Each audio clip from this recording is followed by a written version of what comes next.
2, a 3. Take me out to the ball game. Take me out to the crowd. Buy me some peanuts and Cracker Jack. I don't care if I ever get back. Oh, it's root for the Cubbies. If they don't win, it's a shame. For it's 1, 2, 3 strikes, you're out at the old ball game. Hey! This is the Monday Morning Quarterback on the 28th of October, 2019. Boston Red here in the Jerry Pippin broadcast booth. A very interesting event in Washington, D.C. The Washington Nationals now find themselves in a position of being down 3-1 in the World Series with the Houston Astros. Last night, the game ended up being a 7-1 game, 7 for Houston and 1 for the Nationals. The prior night, it was 8-1. So what we have is a World Series, very interesting one. Houston won the first 2 games in Houston, Texas. The Nationals, won the first 2 games in Houston, Texas. And the Houston Astros have won the 3 games in Washington, D.C. They head on Tuesday to Houston. The series starts there. It'll be Game 6 and Game 7. In Game 5, the appearance of DJ Trump there. He was booed. And at the same time, there were chants of lock him up throughout the stadium there in D.C. And you could imagine why this happened. The number of government workers there in D.C. that work for the government have not been treated very well by the Trump administration. And, of course, D.C. being a hotbed for the Democrats there. A lot of lobbyists around there, et cetera, were there. I would imagine Dr. Bernanke, the former head of the Fed, was there. He's a big Nationals fan. Not very much to cheer about, unfortunately. The pitching rotation did not pay off as well. The starter for the game did not appear. So therefore you had a situation where you had the relievers core for the Nationals, and that bullpen has not been solid during the year. There are 2 there that primarily the manager relies upon, being Doolittle, and Doolittle, of course, has been hurt much of the year. He's back now. And the other reliever, I can't remember his name right now. I don't have it in front of me right now. We'll get it up here from the Washington Post, we hope. And get to our Patrick Corbin. He's one of the pitchers there. You will probably see him on Tuesday night. Also, they'll have a number of relievers out there. Fernando Rodney, the 42-year-old, was there on Friday night. Of course, he was scored upon also. And so was Anibal Sanchez.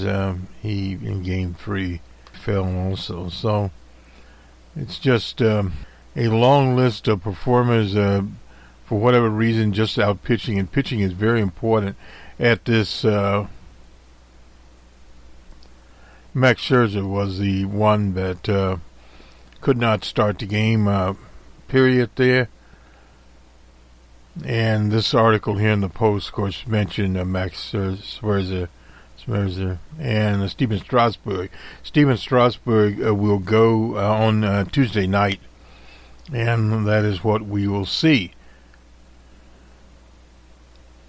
Kirk Suzuki, who is a catcher, he was not there. He has a hip flexor strain, and he will remain on the roster. They hope at least in the American League Park they can use him as a designated hitter. But again, they do not have their catcher, which itself not very promising. Juan Soto, he came alive a little bit. The Nationals did manage to get 2 home runs, but the basic big bats that they have, that is the Nationals, didn't come up. Davey Martinez and his 4 starters. Now, the Nationals is one team that still uses the 4-starter rotation. Most teams in the present day just use 3. But we'll see how all this turns out.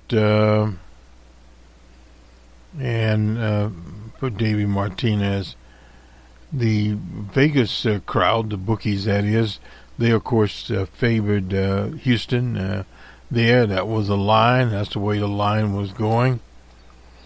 And the Houston, I think the line is here tonight, or last night I should say, they were able to use their starter to go all the way, and of course that was something virtually all the way. He went to the 7th inning, I believe, was where he, it was the 7th inning there.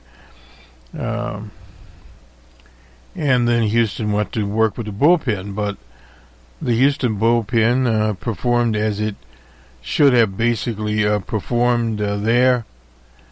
And whereas that was Daniel Hudson, it was the other one there, Sean Doolittle and Hudson, Doolittle being injured, Hudson being there. Hudson on Sunday night did not perform as well as he should have performed, and of course ended up where the game was opened up, and it was that for a very long time. It was a 4-run game. Then it was 4-1 run game. They figured perhaps they could come back, but there's a certain point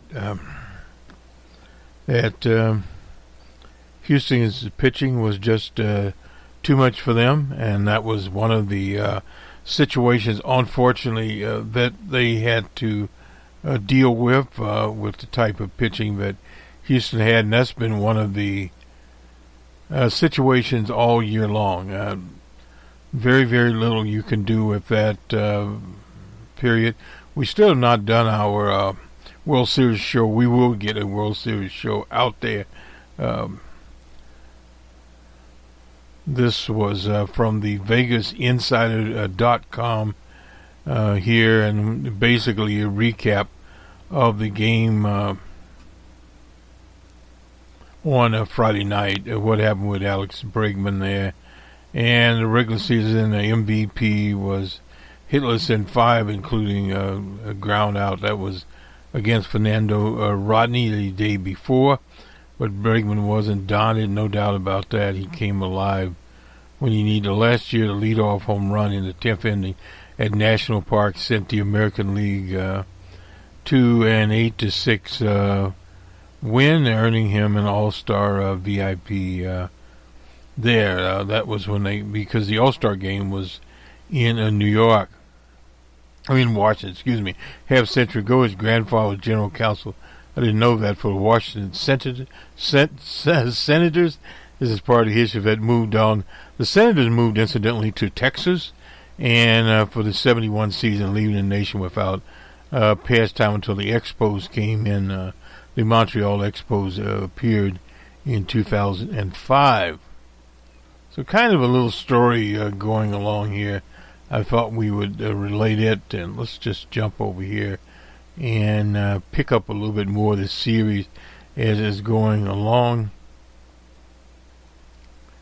And this is just sort of a recap here, what happened with Coburn. But Coburn was in Game 4.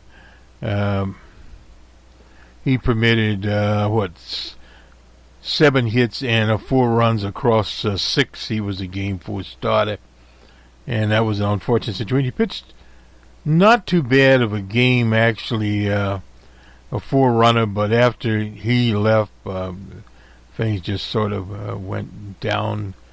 And George Springer, of course, tonight had his big home run. He's back in there. Altuve, not so much there. Michael Bentley.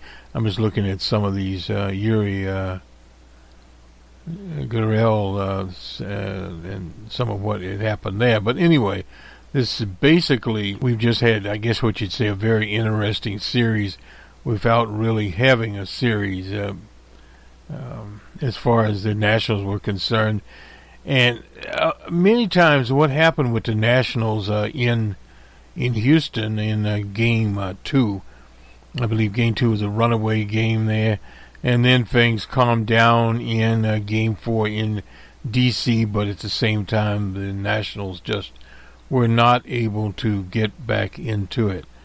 Tiger Woods, incidentally, won his tournament. He's to number down here, but he's now tied with stand-a-man Sam Snead. Let me get that right, not stand-a-man.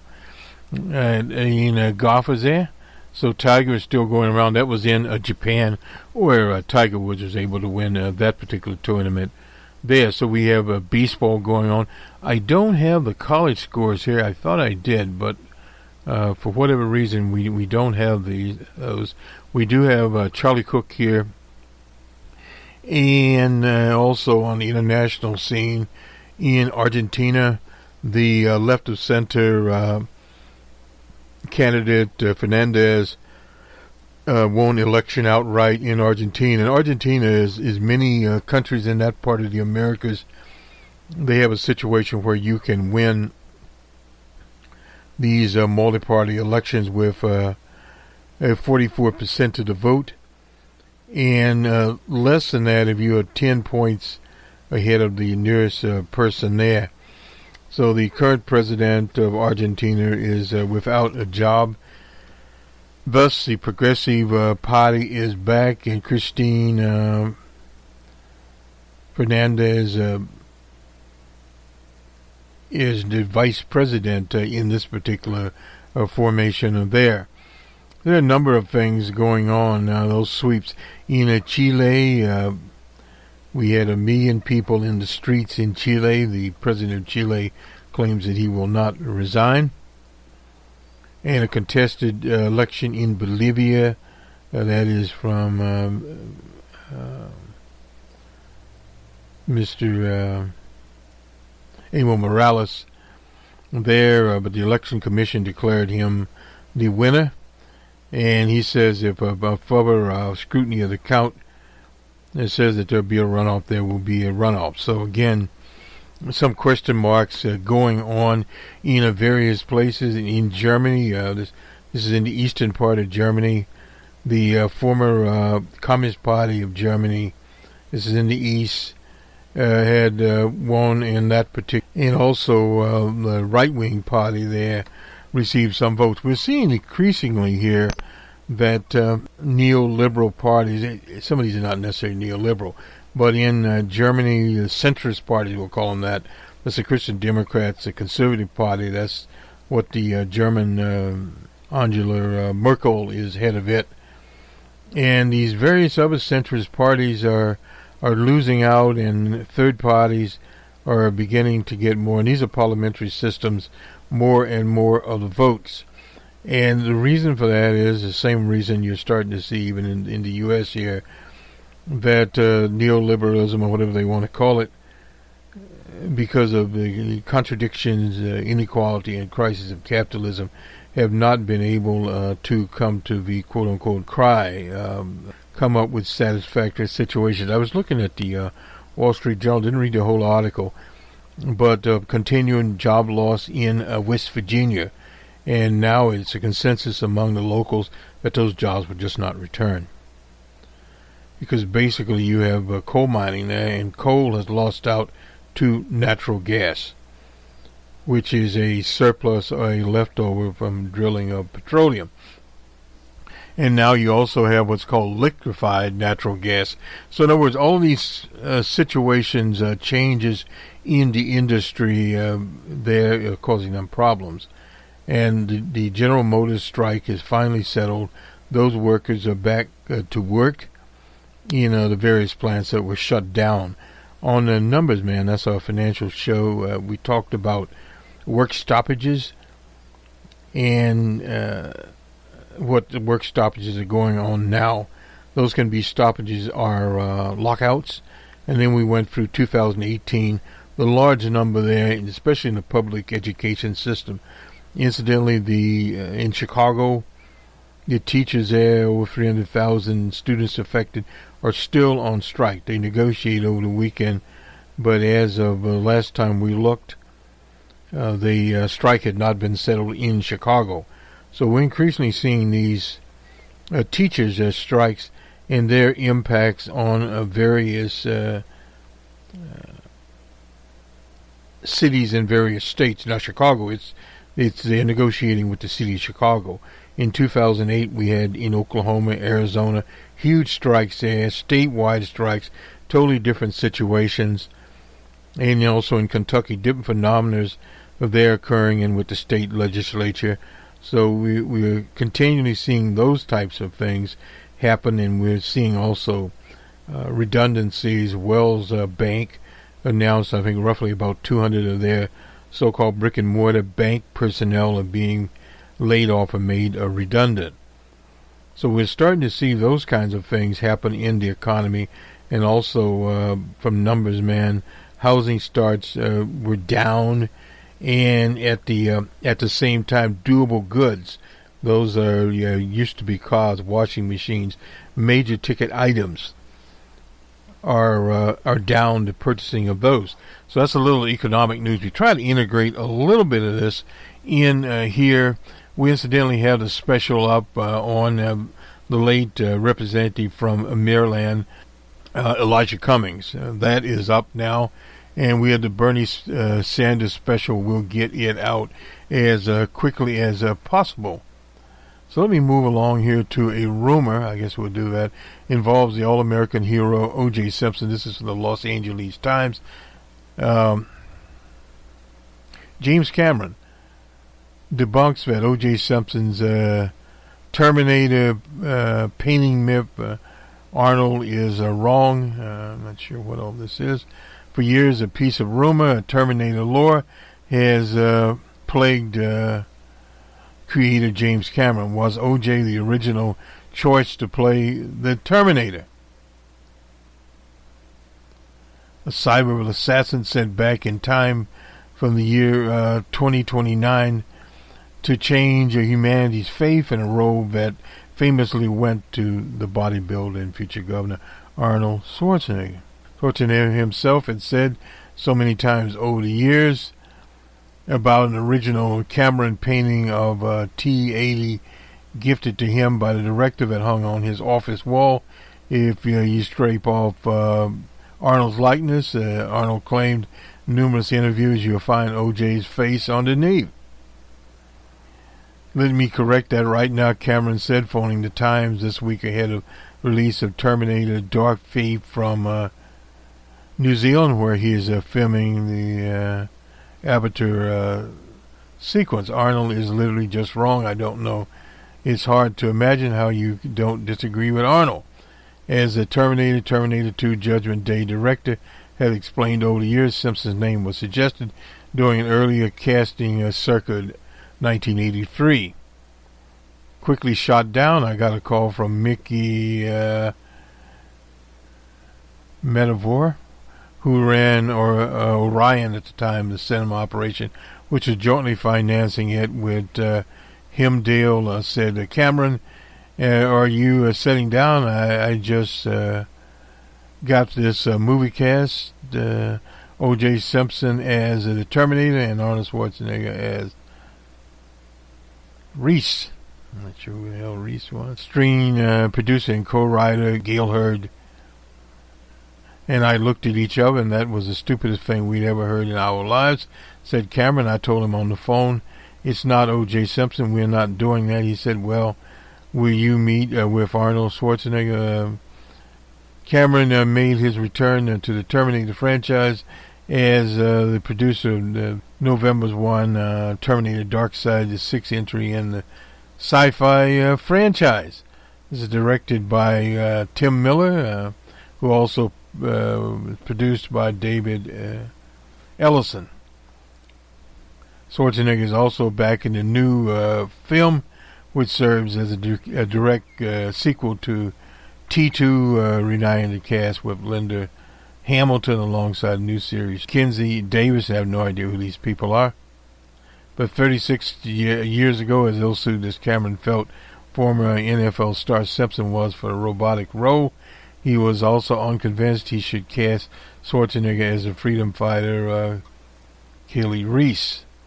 In 1995, they thought was acquitted of the murder of Nicole Brown as Simpson. I was very negative on the side of Arnold playing Reese. Cameron remembers. It didn't seem to me to make sense. He didn't strike me as an emphatic guy. I mean, I don't know him from Adam. I just knew his persona as something of a some kind of bodybuilder. And of course, Cameron changed his mind, according to Rebecca Keenan, the futurist, the life and film of James of James Carmen. Anyway, started sketching Arnold's angular face on a notepad on the spot, but Schwarzenegger still wasn't right for the role of Reese, which eventually went to the actor Michael Biehn. Schwarzenegger seemed more drawn to the part of a lethal, imposing Terminator. I went on to have lunch with him and was utterly charmed by him and found him to be absolutely fascinating. We hit it off completely. That's what James Cameron said. He loved the script, but interesting enough, he was quoting to me were Reese scenes, and they were the Terminator scenes. Crashes in the police station, does this, does that, and while he is talking, I'm thinking he'd make a damn good Terminator. He's a human, a bulldozer, and also probably an idiot. Arnold was never offered Reese, said Cameron. O.J. Simpson was never in the mix at all. That was rejected out of hand because it got, even before it got any traction. Of the legend that Simpson's face is painted underneath the character portrait hanging in Schwarzenegger's office, Cameron said, Arnold is flat wrong. I didn't make the painting for him. I made the painting for us and for the production of him as a Terminator. There's no OJ under the painting. I gifted him that painting after the film, and I'm going to go over to his office and get it back. He laughed. Yeah, anyway. It's from the rumor, only from the Los Angeles Times would you get something of this nature, a picture of Arnold with OJ beneath it. OJ could be beneath it. OJ could have been a popular Terminator. Of course, at the time, OJ was not seen as a mean person. He's not seen as a mean person today. He was a buddy of no other than Donald Trump. So who knows what Donald Trump could have been cast as. Anyway, we'll stick with the L.A. Times here for a minute, and we'll get back to Kamala Harris and her progressive grandfather in a minute here. But the L.A. fires are still debating with myself what to do about the L.A. fires. California enters mass uncharted territory, massive blackouts, historically dangerous winds, and that is still going on at the last report up in San Francisco. Northern California braces for a weekend of uncharted territory. Its Pacific Gas and Electric prepares to shut off power to more than 2 million people, and in some places those power short out brownouts, or what do you want to call them, could last for several days. It's a perilous combination, but left many anxiously planning for blackouts and the potential for more destructive winds, and those destructive winds are blowing very, very high. Some fear that they will have to confront fires without power and experience those who fled this week's Sonoma County fire described as terrifying. The Diablo winds are expected to pick up Saturday evening. In fact, they did, and fuel more catastrophic fires there. This is definitely an event that we're calling historic and extreme. That's David King of meteorology from the National Weather Service in Monterey, California, which manages a forecast for the Bay Area Monterey's not very far from Pebble Beach. What makes this event really substantial and historic is the amount of time that these winds are going to remain. In other words, they're not blowing out; they're sticking around. PG&E warned that power outages should spread across 36 counties from Humboldt, that's Northern California, to Santa Cruz, all the way to Bakersfield on the other side of, that's a long ways of L.A., that's in Southern California. Residents scrambled to prepare. Dr. Jeff Klingman, whose daughter is getting married in Berkeley Hills Saturday, plans to haul a generator to the wedding venue. Evidently, you can't get a generator there. On the East Bay, power would go out at 5 p.m. on Saturday when the wedding is supposed to start. Klingman said the venue does not allow real candles, so he plans to bring flashlights, what in the UK they call torches, and so forth and so on. He purchased a generator on Amazon for $750, not for the wedding, but for his job. I see. Oh, he's the chair of neurology for Kaiser Permanente.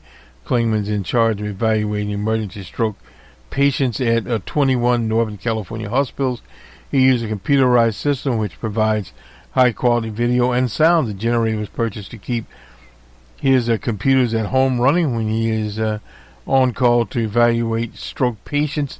But on Friday, he decided he would toss the machine into his van and take it to his daughter's wedding.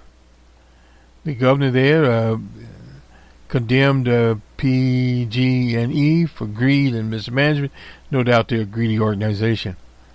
They're also a bankrupt organization, literally. We'll do everything in our power to restructure PG&E so that there's a completely different entity.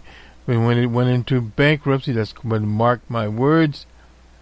The new day of accountability. Who is saying this? I assume it was Gavin Newsom. Okay. Let's see. On Wednesday, they shut down distribution lines that carried power directly to neighborhoods, homes, and businesses in Greerville. I'm not sure. I think I'm pronouncing that right. Maybe. Anyway, the utility reported an outage at its 230 kilowatt transmission line. That was that transmission line that went down. An equipment failure going on there. Responding to the scene, noted that the California Department of Forest and Fire Protection had taped off the area around the base of the transmission tower. What appears to be a broken jumper on the same tower. Oh boy. Transmission lines are linked to the deadly, that's campfire fire there, and the Saddle Ridge fire this month in northern of San Fernando, northern San Fernando Valley. We go. The areas of highest risk include the Bay Area, points north, including the northern Sierra foothills, and California's northern coast. That's a climate scientist named Daniel Swan from UCLA and the National Center for Atmospheric Research. It's been particularly unusual that the north coast, the wettest part of the state, is still so dry at this point in autumn. That is very unusual. Friday afternoon, the Kincaid fire destroyed 21 houses and scorched 21,900 acres with a temporary low. We'd like to see this. We most likely see the fire spreading once again. That did, in fact, happen on Saturday. This is a little older article here. The winds expected to head downscope, reaching urban areas as far as Oakland, San Francisco, and Sacramento. Sonoma County, those residents have basically cleared out. So let's see, what else do we have here in this article? Okay. Singleton in the hills east of Redding. I remember Redding. That's all Northern California. So we have a situation in California. We'll do a special on this sometime in the week, and the reason for that is it's very significant environment, and we at WBRN see this as one of the things we should look into. Let me just watch my time here. All right, and we'll take a break and go to, let me see where we're going here. to Charlie Cook. Oh, let's just do this. This is again the Washington Post here. This is a company tied to Trump's brother. Has a financial stake in, received a $33 million contract from the U.S. Marshal Service, awarded that drew protests from two other bidders. The name of this is Certipath. It's based in Renton, Virginia. His own part linked to his brother Robert S. Trump, his youngest brother. The contract was awarded. An anonymous rival bidder filed a complaint with the Department of Justice alleging that Certipath had failed to disclose one of the president's closest living relatives stood to benefit financially from it. And I guess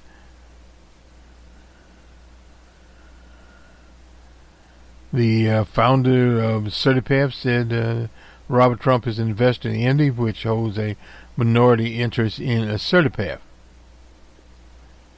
And somewhere he'll tell me what Certipath is.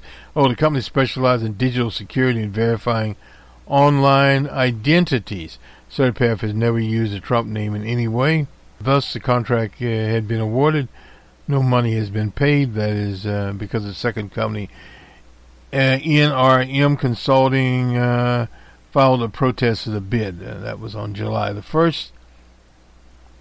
That bid has led to a work stop order. That's from the U.S. Marshal Service. No money is spent to Certipath. And the, again, Justice Department Inspector General has not initiated a review, I guess, yet. Since Trump took office, Certipath has been paid more than $6 million in government contract. And this is the brother here, this Robert Trump. I hadn't heard much of him.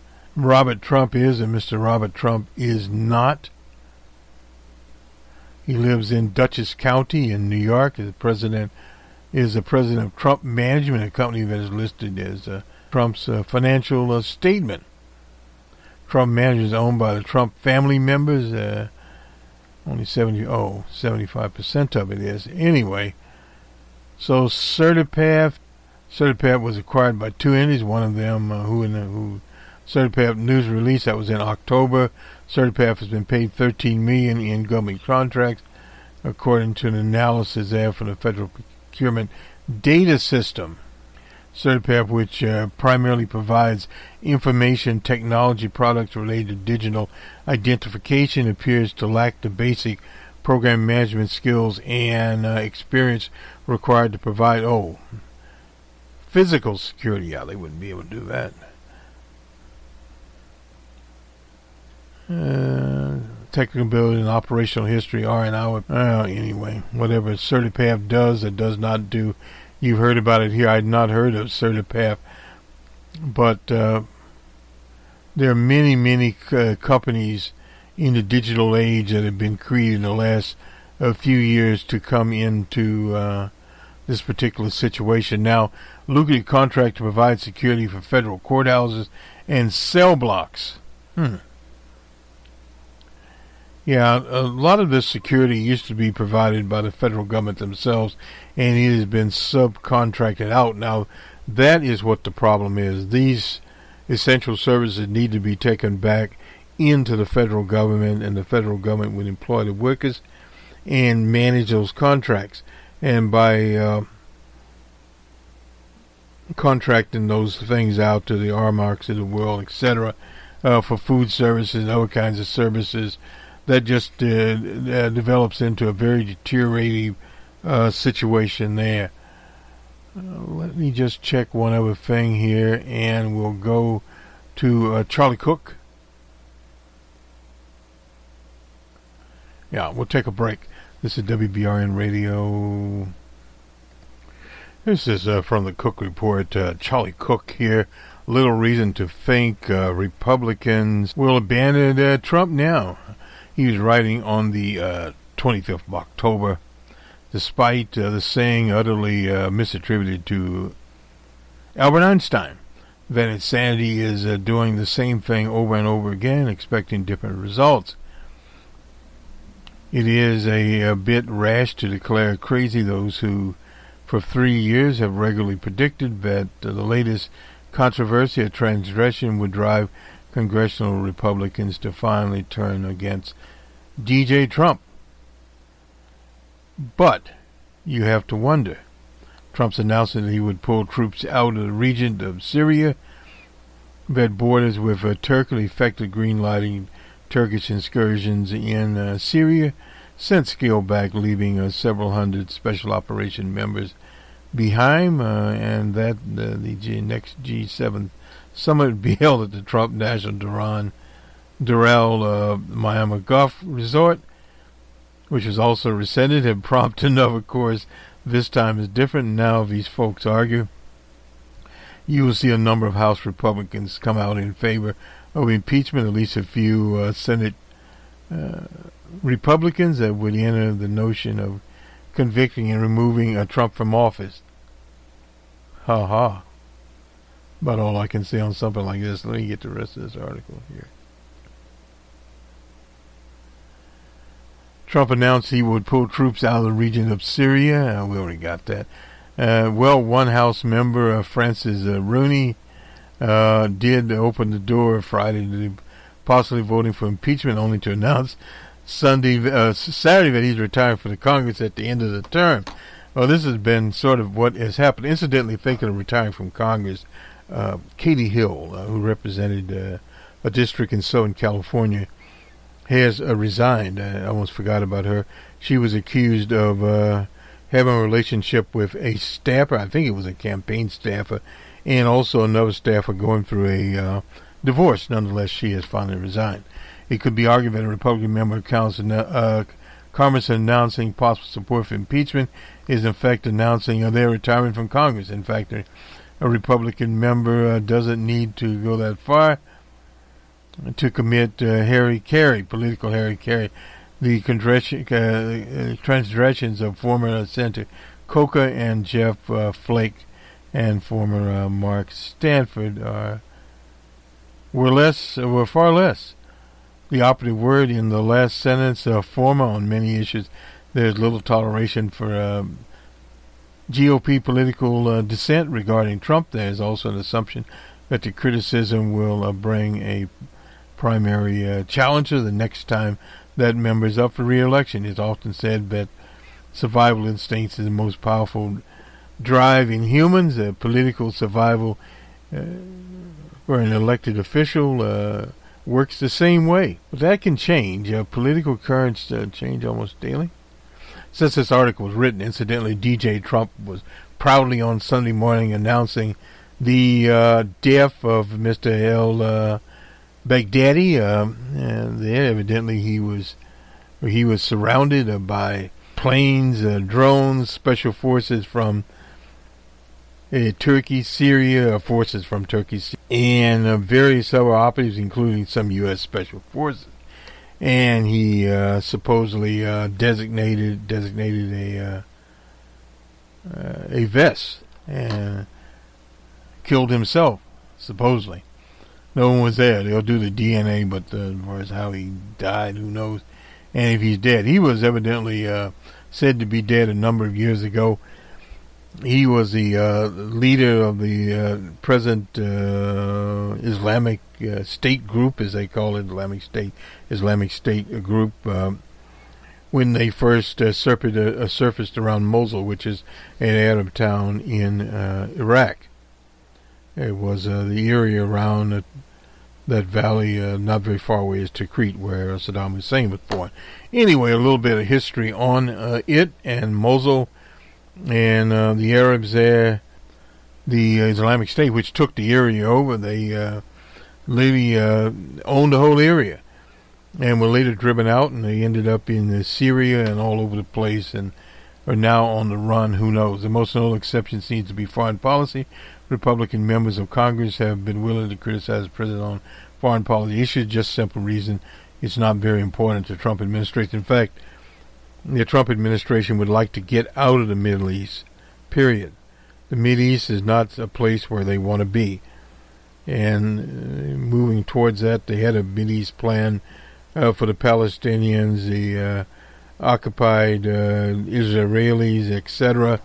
And they haven't pulled that one off yet, but they are trying to figure out ways to get out, and basically in Syria, contracting that out to the Russian Federation.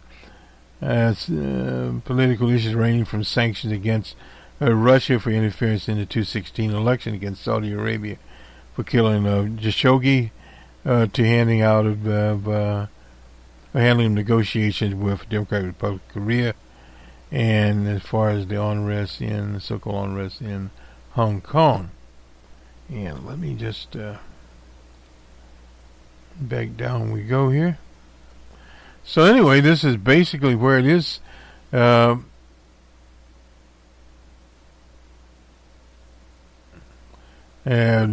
some have founded on Trump's brinkmanship with China and other trading partners, including aggressive use of tariffs. Well, he's used those, but do privately concede that the previous administration, both parties, have not been aggressive enough. And for these Republican conservatives, when they mentally conduct a cost-benefits analysis, interesting thing that comes out of the business sector, they see the benefits outweighing the costs. And given this, don't hold your breath waiting for many Republican members to come out for impeachment. It's not going to happen. Meanwhile, on the Democratic side, it's hard to see many of the party's establishment figures wrangling their hands over Elizabeth Warren's rise in the polls, and some fearing the invincible of her winning the nomination. That has been from many places. For some, it's a fundamental disagreement with her populist agreement. For others, it's simply seeing her as having a hard time beating Trump than a more center-left, establishment-friendly alternative. Interestingly, they are doing little about it. And yet another example of the perfect being the enemy's side of the good. The establishment search for the perfect nominee is keeping them on the sideline, while some focus on Joe Biden's age. That is, he has lost a step or two over the last decade or two, and is a bit verbose, and has a chronic case of foot in the mouth. He had that when he was a young man, and haven't really rallied behind an alternative. One might think that they would choose one course or another, but instead they stand on the sidelines complaining. Well, complaining is sometimes one of those situations, complain large enough. Where it really winds up here is the money. And this was the same one. We did this, I think, on Friday job of Can Warren beat Trump? Well, very good question there. That will be answered on who the nominee is. So we're not there as of yet, period. So let's jump up here to wait a minute, maybe, oops, wrong place. To a centrist Democrat here. I found this article in the Minnesota paper, the Star Tribune. Minnesota Senator works to translate stage the appearance to firm support in polling. This is Nashville, New Hampshire, a long ways away. Amy Klobuchar draws 200 people in Nashville. Let me just get this up here.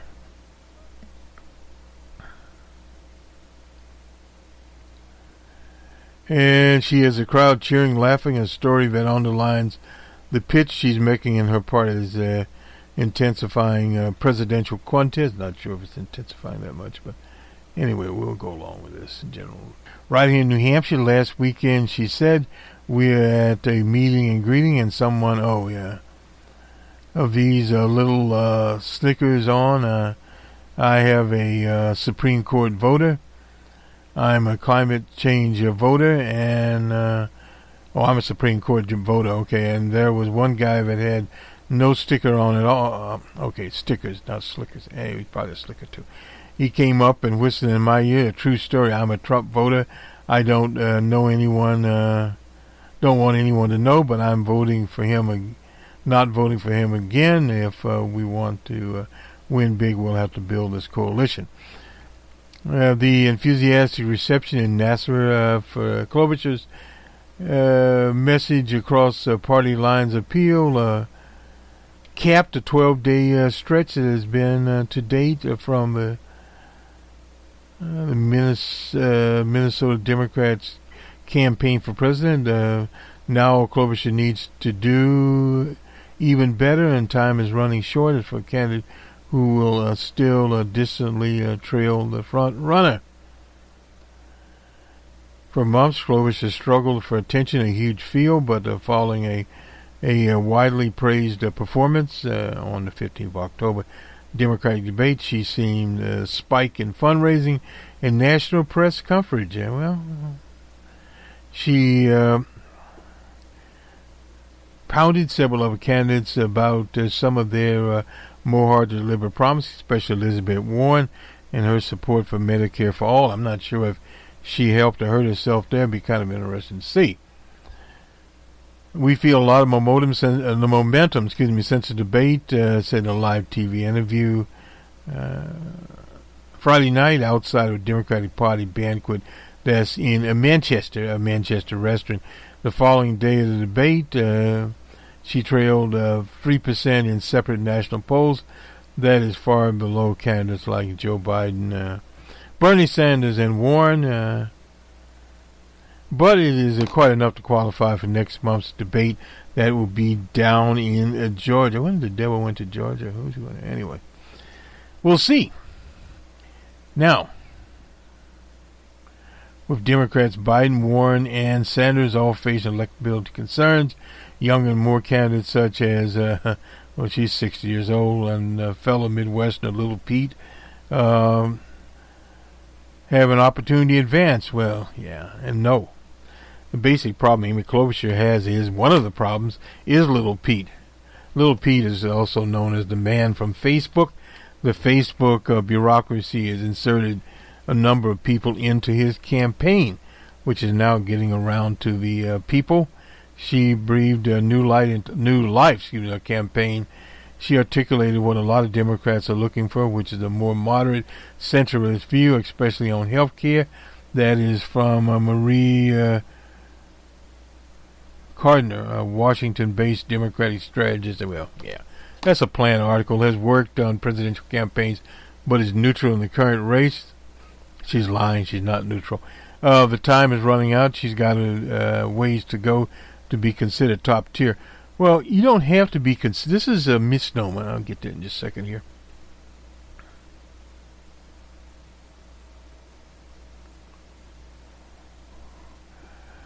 More hurdles loom in order to make subsequent debates in December. Klobuchar must hit 4% in at least 4 national polls,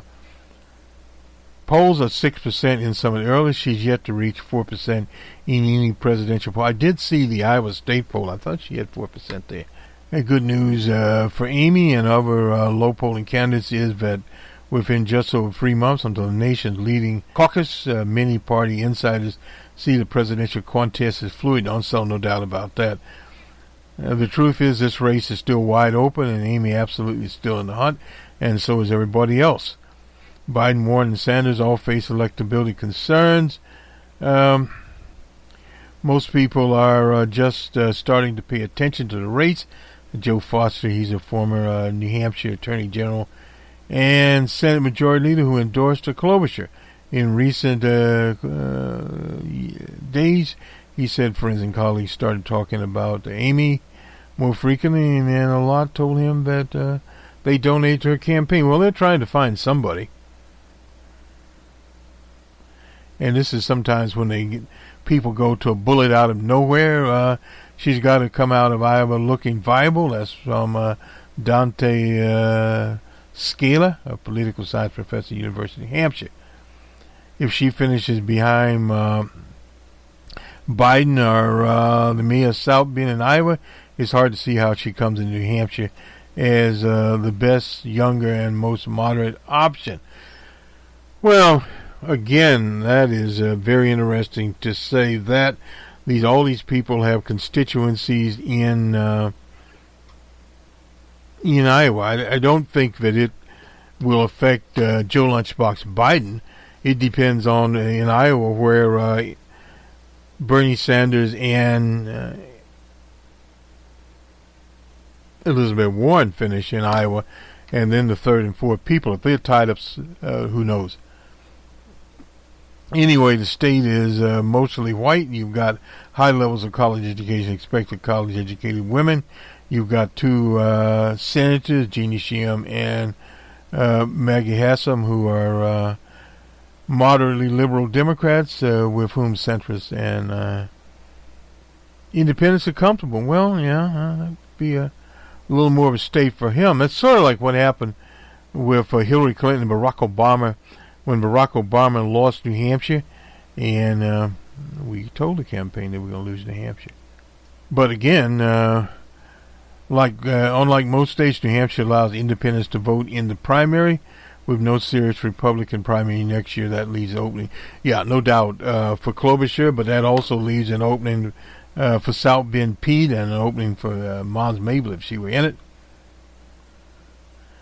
And some others here. We have to see a fired up base is critical to win, but we have to bring us with those with independent moderate Republicans. I've been talking about, and not to be judgmental about that, Klobuchar said in Nashville she held a 50-minute town meeting. Well, a lot of people are holding a town meeting. In fact, Senator Booker, New Jersey, was one of the most, he hasn't been mentioned here, was the most successful at during the town meetings, but it hasn't moved up to him. And this is more of a fluff article. I just used it to Matt Russell, 20-year-old junior at Cosby Sawyer, shared his perception of Klobuchar. I believe she's more middle of the road, more conservative compared to a lot of them. I'm more left. Russell said in his current lineup, Tulsi Gabbard, Bernie, and Andrew Yang. Well, yeah, if he's lined up there, and this is one of the big problems she has is with the Ute vote, and that continues to be. Campaign has 20 staffers in New Hampshire. Now, this is where it really is. South Bend, Mayor South Bend has 70. It's smaller than her Iowa operation. Those are only two early states where Klobuchar staffed up. A campaign spokesman said, we have a single paid staffer in South Carolina, which votes third, Nevada fourth. Well, South Carolina is a domain of Joe Lunchbox Biden and the followers of O.J. Simpson. Bernie is trying to do better there, but if old Buttigieg has 50 more staffers there than she does, and the Facebook people behind him, she has got a very long ways to go. Let me just look at one other item here, and we've been looking at this item actually for quite some time, and we need to get it back up here again. This is a poll from Iowa State University, and I believe this is the one we want to look at. Yeah. Now, this is an interesting poll here. Now, this has Liz Warren with 28%. Excuse me. Little Pete at 20, Bernie Sanders at 18, and this is the one that had Amy Klobuchar at 4%. Is in Iowa, and Kamala Harris at 3%. Joe Biden at 12%. With the Democrats, has Amy Klobuchar at 5% and 3% independent. Let me make sure I got this right. Yeah. And Buttigieg and Warren at 18, 19, respectively here. Buttigieg is 19, Warren is 18, and again, Bernie Sanders is 27 in this poll. So this poll is here with female candidates. Elizabeth Warren has 30%, and male candidates 25%. Buttigieg has 22% with females, 17 with males, and Joe Biden has 12 with females and 11%. And Amy Klobuchar has 3% with females, 5% with males. Very interesting situation there. And with the 18-year-olds, Joe Biden has just 6%, and Amy Klobuchar just 1%, excuse me. And with the 35 to 49s, she has 3%. And with the 50 to 64, 5%, and 65 and older, 6%. Very similar to where Joe Biden is.